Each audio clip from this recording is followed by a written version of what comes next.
Funding for this edition of Remember Them with Steve Adubato and Jacqui Tricarico has been provided by PSE&G, committed to providing safe, reliable energy now and in the future.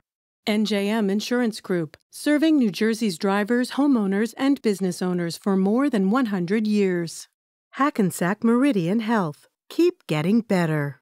The New Jersey Education Association. Horizon Blue Cross Blue Shield of New Jersey, here when you need us most. Prudential Financial. Kane University, where Cougars climb higher. And by New Jersey Sharing Network. Promotional support provided by New Jersey Globe. And by New Jersey Monthly, the magazine of the Garden State, available at newsstands.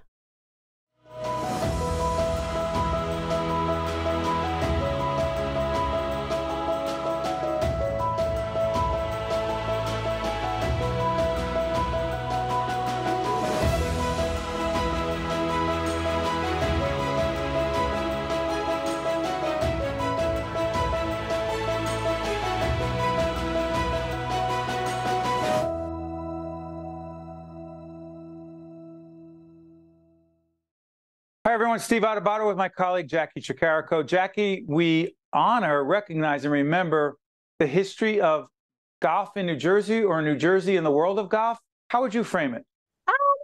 I think it could go either way. I mean, New Jersey was kind of ground zero when golf invaded America.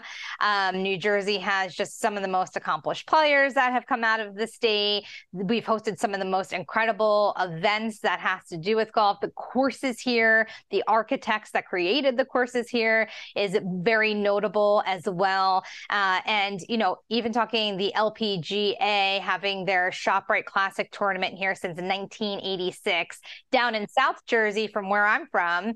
They've had it at Seaview Marriott for so many years. I actually worked there. Outside of AC? Yeah, I actually worked there every summer when I was in high school, so got to see it happen there. That has been such an important part of history of golf here in the Garden State, especially South Jersey, boosting the economy in that area of the state, which was always really great. Well, we talked to Val Skinner, a great former great important figure in the women's golf world, Val Skinner. She'll talk about that. But also this book, and my friend Kevin Purcell, who heads up the executive director of the New Jersey Golf Association, if you will. And let's talk about this book right here. Kevin Casey put this book out. What is it and why does it matter? Yeah, it's this beautiful book, Remarkable Stories of New Jersey Golf. It's a brick. It's very large. It's more a coffee table book, but the pictures in there, the history. I mean, he got so in depth about the history of golf in New Jersey, and the pictures are just beautiful. You'll see some of those throughout our program here today. There's facts and figures. Over 250 photographs, I think, are in the book. And it just covers the championships, events, architects, courses from 1890, till today. Jacqui, I think I just threw my shoulder out picking up this book. This is a big one. Jacqui, myself, the history of golf in New Jersey, New Jersey's place in golf history. We remember it.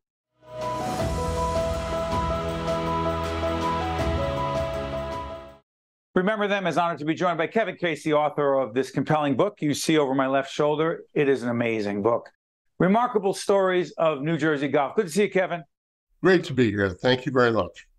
First of all, this book, and we'll put up the website so people can find out more. Why the book, and why is it so important? I don't think most people know the importance of New Jersey and the idea of golf in the whole country.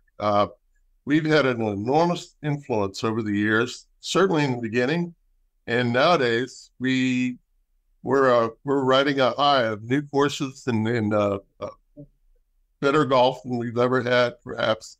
And it's a really good story that not only people in general don't know, but people who are golfers in New Jersey don't seem to know as well as they should. There are two figures we're going to focus on. There's so much golf history in this book and so many important events on the PGA, the Professional Golf Association, the Ladies Professional Golf Association Tour. That's why Val Skinner, who is a great golfer and a great humanitarian, on this program as well. But here's the thing that strikes me. There are two people I want to talk about. First, Maureen Orcutt. player of the century. Who, and we'll show some pictures of Maureen Orcutt. Who was she and why so significant? Please, Kevin. Remarkable lady. I wish I could have met her. In 1907, she was born. By the time she was about 19 or so, she'd won the club championship at her club. By 1924, she won her first state amateur championship.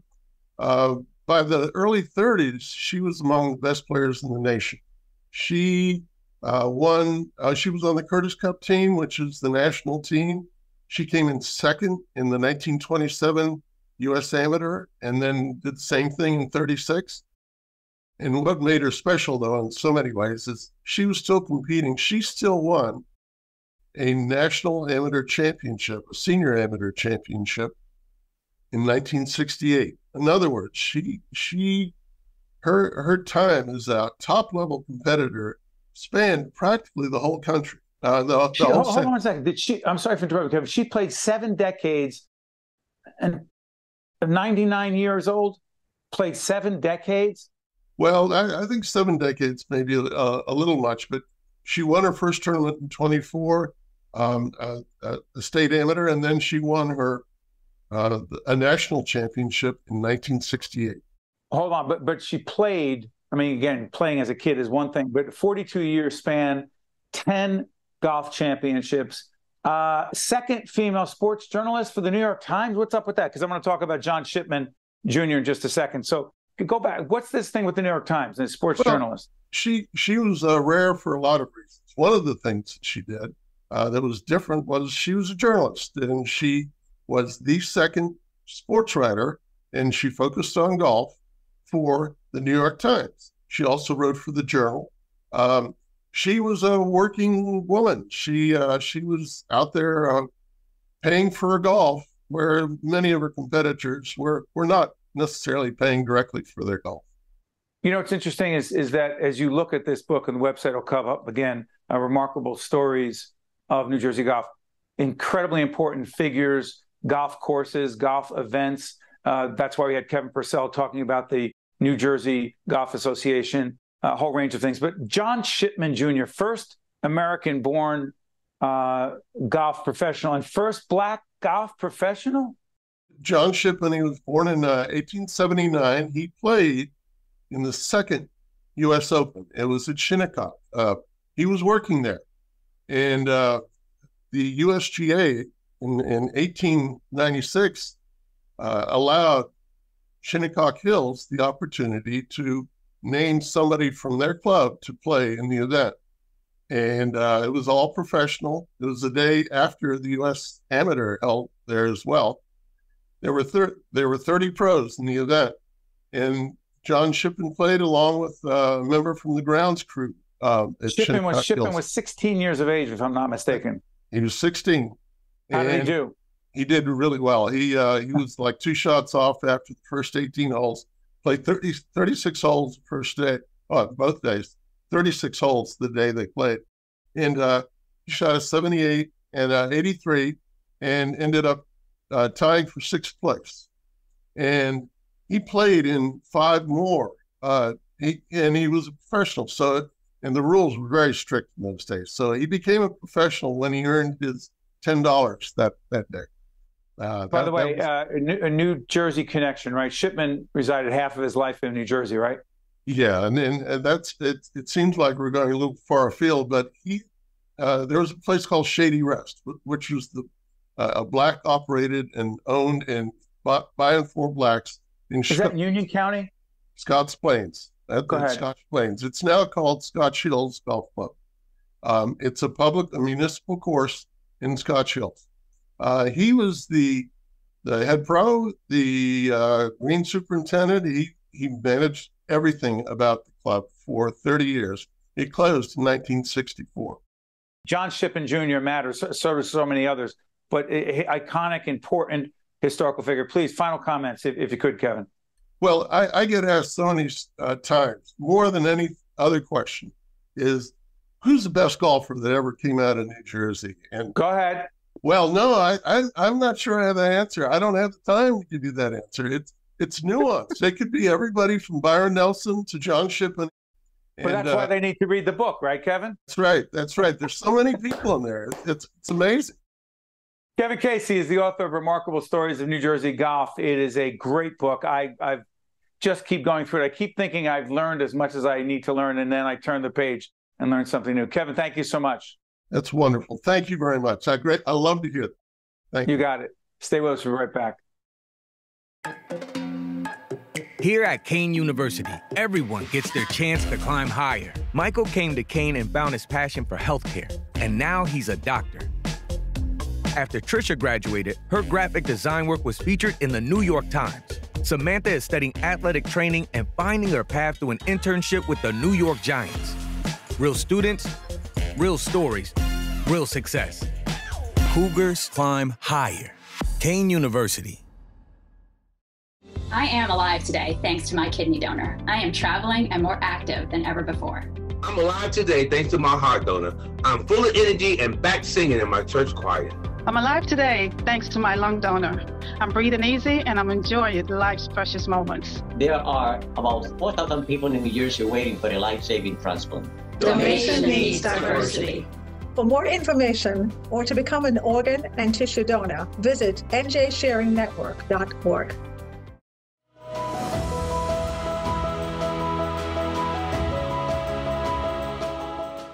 We are thrilled to be joined by our longtime friend, Val Skinner.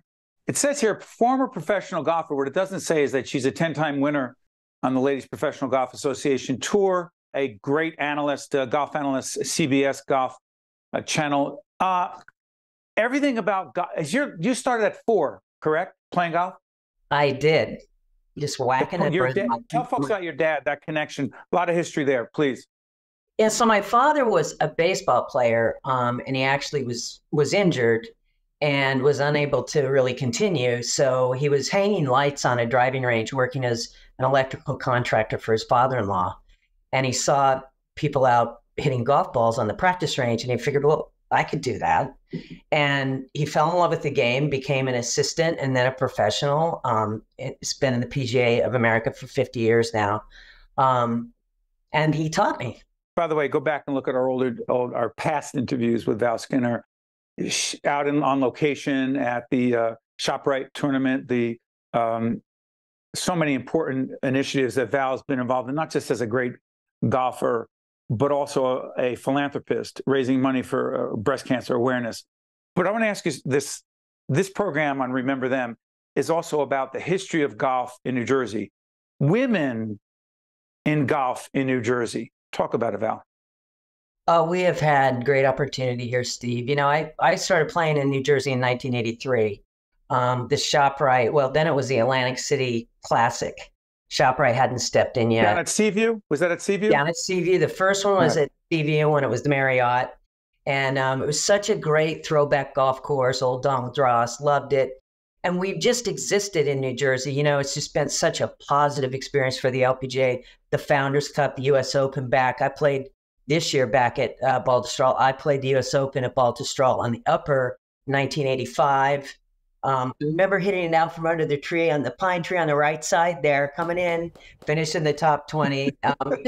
Just always great golf fans, smart golf fans, and beautiful golf courses. You know, we've hosted, 20, 30 years of golf here that I was on the tour and then beyond. So it's just been a very positive experience for the LPGA. But the other part of this, and if we did not talk about this, we would be mistaken and remiss.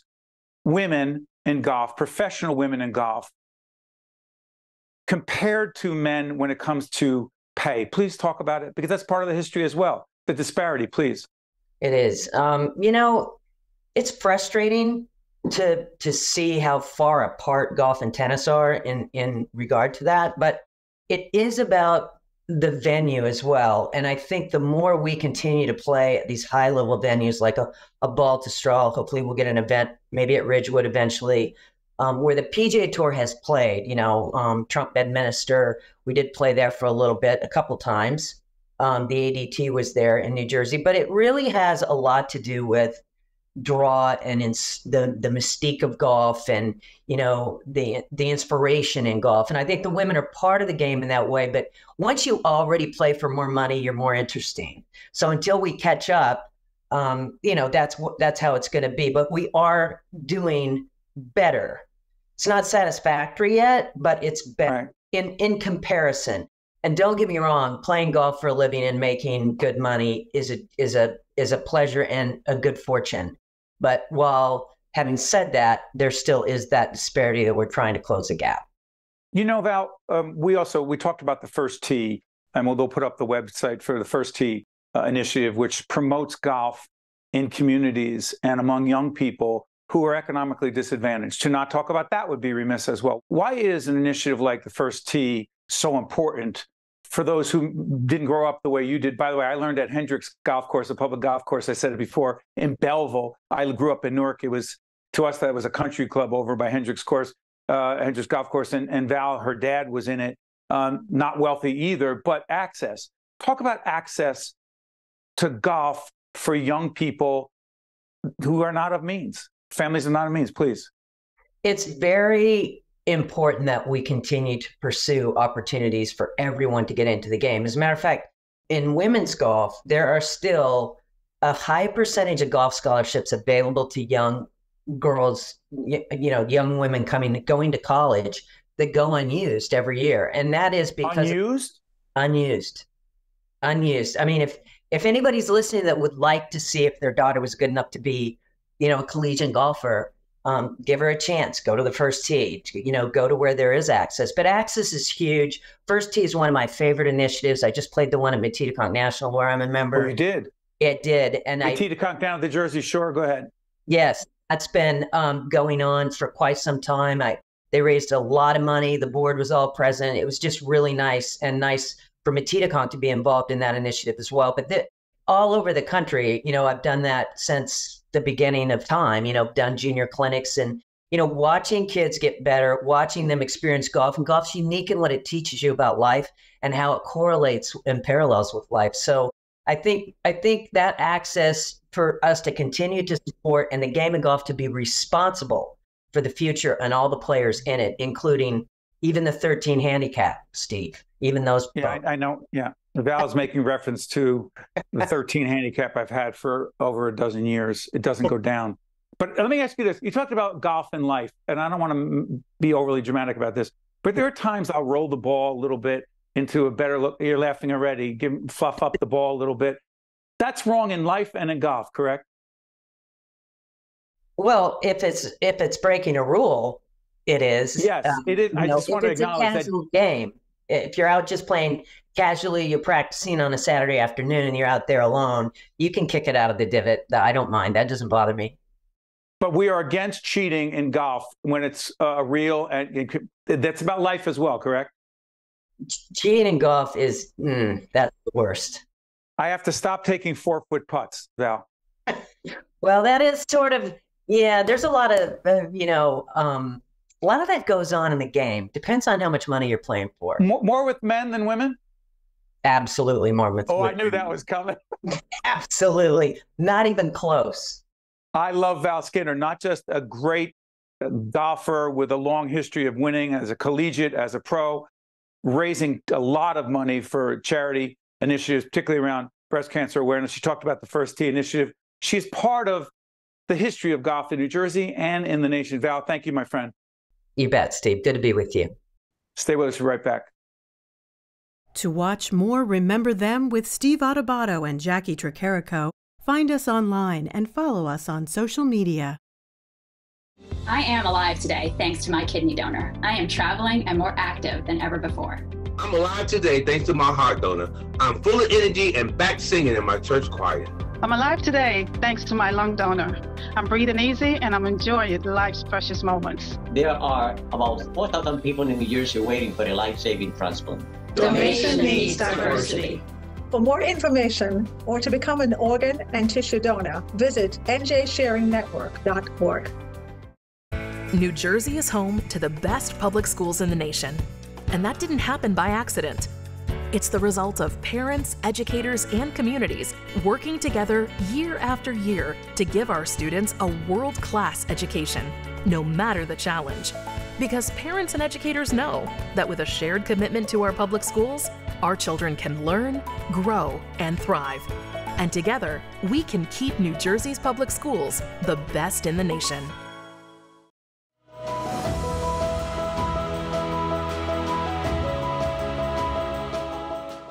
Remember Them is honored to be joined by Kevin Purcell, Executive Director of New Jersey State Golf Association. Good to see you, Kevin. Good to see you, Steve. Thanks for the invitation. Before we talk about the history of golf in New Jersey and why we matter in the game of golf, will you admit that you were one of my golf colleagues at Forest Hill Field Club? I will. Reluctantly, but I will. I know. You know what? Every time, Kevin, when I pull up, because Kevin's been playing this for years, there's a family connection I'll share in just a minute. Does it say 1896 on the stone when you pull in? That's when Forest Hill Field Club was built? Yeah, it was. It wasn't on the site that we're currently at. The golf course that we're currently at came in 1926. But prior to that, it was in the northern section of Branch Brook Park, right across from where Clara Mass is. There was a little train station that went through there. It was right next to the property. It was a very popular golf course for people coming in from the city. And it was Forest Hill Field Club because there were other things other than golf. There were polo fields. They had baseball field. So they took advantage of all the opportunities of athletics at the time. We're going to be showing some pictures that put things in perspective. You already saw, we talked to Kevin Casey, the author of Remarkable Stories of New Jersey Golf. Kevin knows him as well. And also Val Skinner, a great New Jerseyan on the LPGA tour, who's done some great things. But Kevin, let me ask you this. How would you describe New Jersey's place in golf history? What's worth remembering? Well, I think it's critical to golf history. For one thing, the United States Golf Association is headquartered here in Far Hills. That came out of New York City in the 20s and 30s when there was a property donated to the association, and it's been here ever since. And that's critical to the game because there's two governing bodies of the game: the United States Golf Association and the Royal Nation over in Scotland. So they make the rules of the game. They just set the tone for the game across the world. And New Jersey's at the epicenter of that. Let's do this because I want to ask about some of the great tournaments that have been played in New Jersey and some of the great golfers out of New Jersey who were won in New Jersey golf courses like Baltusrol, et cetera. But I want to also throw a curveball, and it's not really for Kevin, but let's put up the First Tee website. Some people might say, well, why are you doing that? It's because for many who believe that golf is an elitist sport, and in some cases it is too expensive to play, for many, there's a great program called First Tee program that attempts to, and does a very good job, and I know Kevin knows it, to promote golf in communities where young people are economically disadvantaged. Kevin, you know that program, right? Absolutely, Steve. We actually have one right here at the site at the Galloping Hill Golf Course where our headquarters happen to be as well. They do a great job bringing young people to the game. Great. So if you want to find out more about First Tee, check it out. Go back, Kevin. Baltusrol gets talked about a lot. Where is it and why does it matter? So Baltusrol, the nice thing about New Jersey, everything's within a couple hours drive. Baltusrol from our office is only 20 minutes away in Springfield, New Jersey. It's a great golf course, 36 holes. Both courses have been used in national championships over its history, which is also around 1895, 1896. I believe they're 1895 it was founded. Designed by A.W. Tillinghast, one of the great Golden Age architects. And it's just a great facility. The United States Golf Association had its open there, would be recurring there about every 10 years. And U.S. Open. Now the PGA section, the U.S. Open, yeah. So it's been there, has some of the greats of the game have put their name on that trophy at that golf course. Jack Nicklaus having done it twice at Baltusrol. Kevin, do this because for many families, this wasn't the case in my family. I learned to play in my early 20s at Hendricks Golf Course, which is in Belleville, a public golf course run by Essex County government. They run several: Weequahic, Francis Byrne, and Hendricks. But for you and your family, golf is part of your history, is it not? Yes, it is. I was fortunate enough. Yeah, sure. I was fortunate enough to be part of a family of golf lovers. My dad came back from World War II. It was after the war ended in Europe, but he came back to New Jersey, and then the war ended in Japan. So none of his friends were here. Had nothing to do, but he had a buddy in the Army from Long Island who said, "Hey, come on out, we'll play some golf." He had never done that before, didn't own clubs, but that became his passion. The love affair of golf began there, and he's just passed that on to myself and my brothers. I have 4 brothers, and we're all good golfers. We've all been club champions at Forest Hill, and it's been a great run for us. Now, we all have our kids playing golf, and it's a great tradition. And it all started when my dad joined Forest Hill Field Club back in 1962. You know, talking about tradition, I was remiss, Kevin. I did not ask you about the New Jersey Golf Association. I'm looking on our website here, on our computer. The New Jersey State Golf Association Hall of Fame. What is it as we put up the website? What can people find when they go there, Kevin? Sure. So the Hall of Fame was started in 2018. It was long overdue. So many great contributors to the game came from the state of New Jersey, and we just wanted to honor them and commemorate the tradition.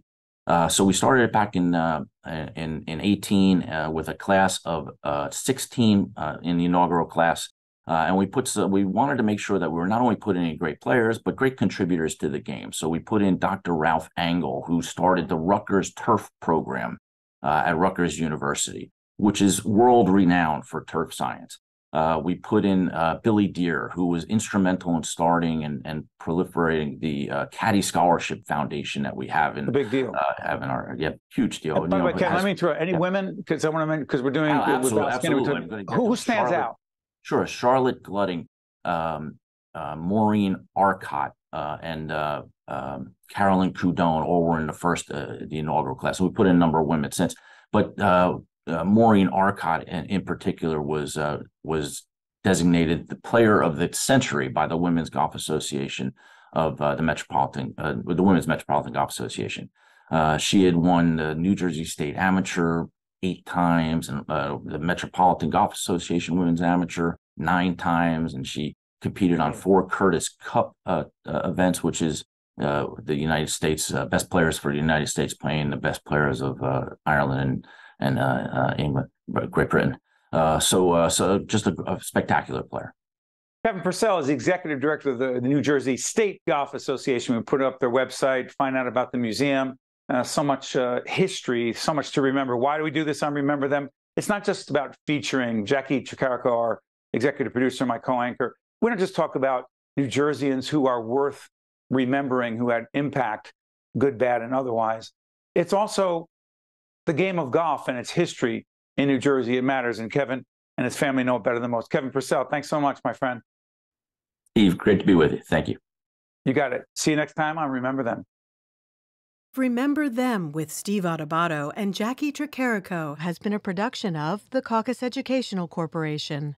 Funding has been provided by PSC&G, NJM Insurance Group, Hackensack Meridian Health, the New Jersey Education Association, Horizon Blue Cross Blue Shield of New Jersey, Prudential Financial, Kane University, and by New Jersey Sharing Network.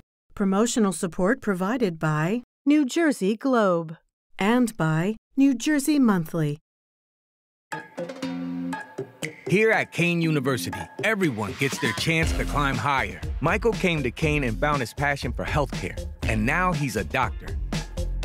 After Trisha graduated, her graphic design work was featured in the New York Times. Samantha is studying athletic training and finding her path through an internship with the New York Giants. Real students, real stories, real success. Cougars climb higher. Kane University. I am alive today thanks to my kidney donor. I am traveling and more active than ever before. I'm alive today thanks to my heart donor. I'm full of energy and back singing in my church choir. I'm alive today thanks to my lung donor. I'm breathing easy and I'm enjoying life's precious moments. There are about 4,000 people in New Jersey waiting for a life-saving transplant. Donation needs diversity. For more information or to become an organ and tissue donor, visit njsharingnetwork.org. New Jersey is home to the best public schools in the nation. And that didn't happen by accident. It's the result of parents, educators, and communities working together year after year to give our students a world-class education, no matter the challenge. Because parents and educators know that with a shared commitment to our public schools, our children can learn, grow, and thrive. And together, we can keep New Jersey's public schools the best in the nation.